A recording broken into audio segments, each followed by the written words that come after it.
Assalamualaikum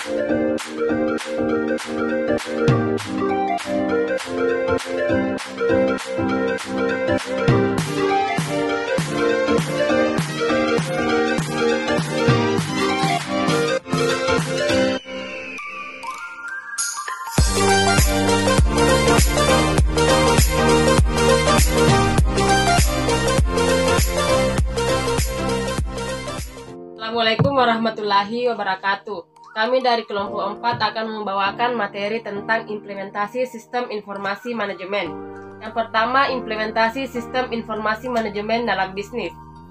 Implementasi sistem informasi manajemen dapat berarti menyusun sistem yang baru untuk menggantikan sistem yang sudah ada secara keseluruhan atau untuk memperbaiki sistem yang sudah ada.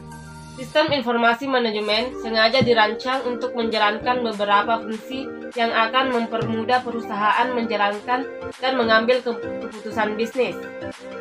Beberapa fungsi sistem informasi manajemen yang bergerak aktif dalam bisnis akan menghasilkan manfaat bagi perusahaan. Manfaat yang dapat dirasakan seperti meningkatkan pengawasan data lebih akurat dan real-time, memudahkan perusahaan untuk melakukan perencanaan, pengarahan, pendelegasian kepada semua divisi dalam bisnis, meningkatkan kualitas sumber daya manusia yang lebih teratur dan dinamis, penghematan pengeluaran dalam melakukan bisnis. Sistem informasi manajemen dalam perusahaan diimplementasikan ke dalam beberapa jenis. Jenis-jenis tersebut dapat diterapkan sesuai kebutuhan perusahaan. Jenis yang sering diimplementasikan di perusahaan adalah yang pertama, supply chain management. Supply chain management memuat data pemasok hingga konsumen dalam mata rantai bisnis perusahaan. Semua data saling terhubung secara detail, maka perusahaan akan lebih mudah mengontrol rantai bisnisnya. Yang kedua, office automation system. Fungsi utamanya sebagai platform yang menyatukan perangkat komputer perusahaan dalam satu tempat dan terhubung satu sama lain. Yang ketiga, enterprise resource planning dapat membantu mengelola pemantauan dan pengelolaan semua unit yang ada atau departemen dalam perusahaan. Yang keempat, knowledge work system membantu karyawan menyelesaikan job desk secara tepat waktu dengan informasi yang valid. Yang terakhir, executive support system dapat memungkinkan manajer untuk berinteraksi dengan semua karyawan melalui media komunikasi grafis dan informasi pendukung lainnya.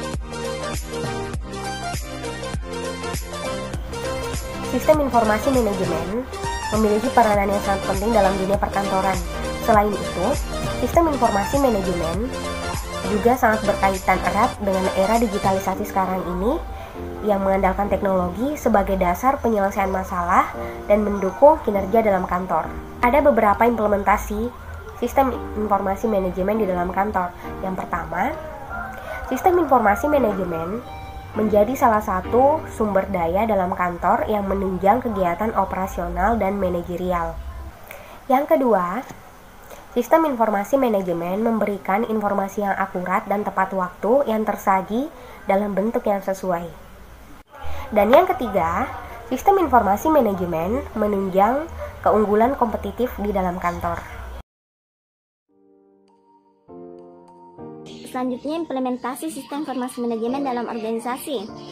Implementasi adalah sebuah rangkaian proses mengenai ide-ide yang dilakukan oleh manusia atau kepentingan-kepentingan khusus lainnya. Nah, suatu organisasi menggunakan sistem informasi untuk mendukung operasi-operasi manajemen. Selain itu, dalam organisasi terdapat 3 tingkatan manajemen. Yang pertama, manajemen tingkat bawah, yaitu mengantisipasi terjadinya masalah-masalah yang berhubungan dengan proses transaksi.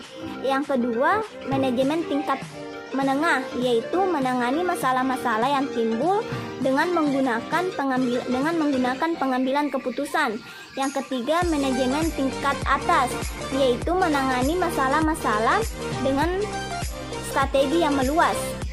Adapun beberapa peran sistem informasi dalam organisasi, yaitu memberikan data yang tersaji tepat waktu, memproses transaksi-transaksi dalam organisasi, mengembangkan perencanaan yang efektif, mendukung pengambilan keputusan, mengembangkan strategi, mengelola data dalam pelaksanaan kegiatan organisasi, serta mendukung kebutuhan-kebutuhan sistem informasi yang dibutuhkan oleh organisasi. Ada pula tiga tugas utama sistem informasi manajemen dalam organisasi adalah yang pertama mendukung proses bisnis dan operasional. Yang kedua, mendukung pengambilan keputusan. Yang ketiga, mendukung strategi untuk keunggulan kompetitif. Nah, di sini dalam sistem informasi manajemen dalam organisasi kita juga membutuhkan yang namanya teknologi. Karena dengan adanya teknologi, informasi yang kita dapat dalam suatu organisasi bisa lebih relevan dan dapat dipercaya sehingga informasinya lebih akurat. Nah, jadi kesimpulannya di sini, sistem informasi manajemen adalah sebuah alat atau instrumen penyaji informasi yang sangat berperan penting dalam organisasi karena mempengaruhi maju mundurnya sebuah organisasi. Apabila organisasi pengelolaan sistem informasi manajemennya baik, maka organisasi tersebut dapat merasakan berbagai manfaat dari sistem informasi manajemen itu sendiri. Dalam pengelolaan sistem informasi manajemen yang baik, pimpinan dapat merencanakan, mengawasi, mengarahkan, dan mendelegasikan anggota timnya untuk melakukan pekerjaan yang baik dengan koordinasi yang baik pula. Karena perlu kita ketahui bahwa informasi bukan saja didapatkan dari dalam, namun bisa didapatkan dari luar. Jadi, sistem informasi manajemen di sini bertugas untuk menyaring informasi-informasi yang ada sesuai dengan kebutuhan organisasi untuk menunjang keefektifan dalam pengambilan keputusan. Selanjutnya adalah perencanaan atau implementasi anggaran. Perencanaan anggaran adalah proses estimasi pengeluaran dana untuk pelaksanaan setiap kegiatan atau program kerja dengan memperhatikan estimasi pendapatan yang ada. Sistem informasi manajemen anggaran dirancang dengan memanfaatkan sistem informasi dan dimanfaatkan untuk kebutuhan pemerintah dalam mengelola keuangan sesuai dengan kaidah atau undang-undang dan peraturan yang berlaku. Seiring adanya tuntutan good corporate governance dan reformasi pengelolaan sektor publik yang ditandai dengan munculnya era New Public Management dengan 3 prinsip utamanya yang berlaku secara universal, yaitu profesional, transparansi, dan akuntabilitas. Telah mendorong adanya usaha untuk meningkatkan kinerja di bidang pengelolaan keuangan dengan mengembangkan pendekatan-pendekatan yang lebih sistematis dalam penganggaran sektor publik. Misalnya, dalam anggaran berbasis kinerja pada dasarnya merupakan sistem penyusunan dan pengelolaan anggaran yang berorientasi pada pencapaian hasil kerja atau outcome dari pengalokasian biaya yang didasarkan pada kegiatan atau program kerja yang akan dilaksanakan. Dalam implementasinya, anggaran berbasis kinerja juga menekankan pada penggunaan dana yang dialokasikan secara ekonomis, efektif, dan efisien. Dengan kata lain, anggaran berbasis kinerja merupakan sistem penganggaran yang mengaitkan alokasi anggaran yang diklasifikasikan berdasarkan kegiatan atau program kerja dengan hasil kerja. Nah, dari struktur anggaran tersebut, tampak bahwa anggaran berbasis kinerja dalam implementasinya harus dilaksanakan secara terpadu dan bertahap dengan melibatkan 5 tahap kegiatan. Yang pertama, tahap perencanaan anggaran.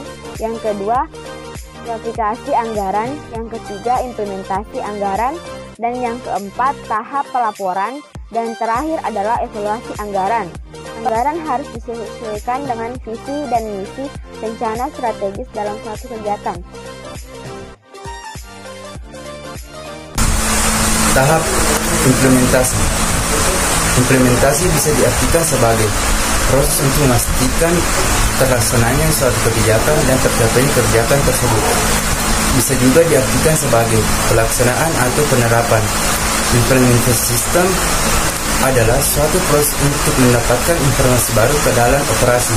Dalam hal ini, implementasi sistem mempunyai 4 tahap. yaitu 1. Membuat dan menguji basis data dan jaringan.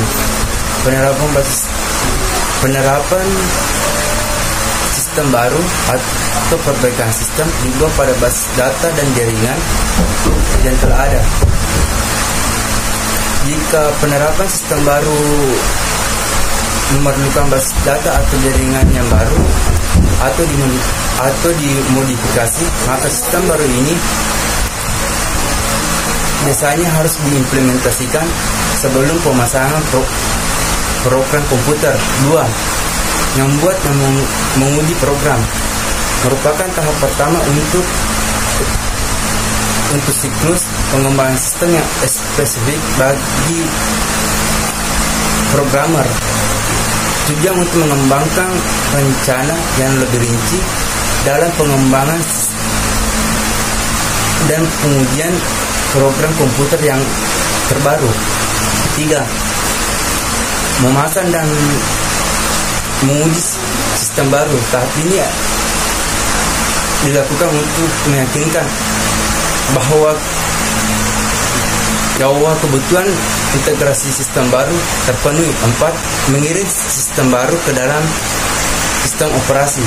Tahap ini adalah untuk mengubah secara perlahan-lahan tahap sistem lama menjadi sistem baru, sehingga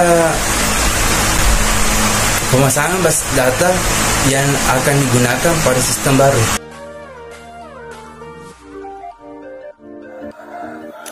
Tahap analisis sistem.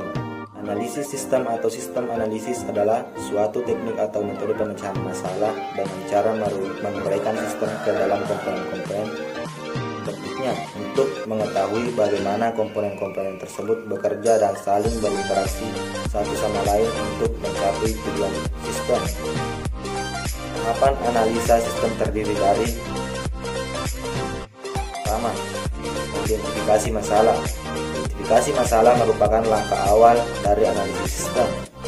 Dalam tahap ini, didefinisikan masalah yang harus dipecahkan dengan munculnya pertanyaan yang ingin dipecahkan.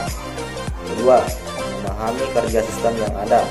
Langkah ini dilakukan dengan mempelajari secara rinci bagaimana sistem yang sudah ada berjalan. Untuk mempelajari operasi dari sistem ini, diperlukan data yang dapat diperoleh dengan melakukan penelitian terhadap sistem. Yang ketiga, menganalisis sistem. Berdasarkan data yang sudah diperoleh, maka dilakukan analisa hasil penelitian yang sudah dilakukan untuk mendapatkan pemecahan masalah yang akan dipecahkan. Yang keempat, membuat laporan. Laporan perlu dibuat sebagai dokumentasi dari penelitian. Tujuan utamanya adalah sebagai bukti secara tertulis tentang hasil analisa yang sudah dilakukan.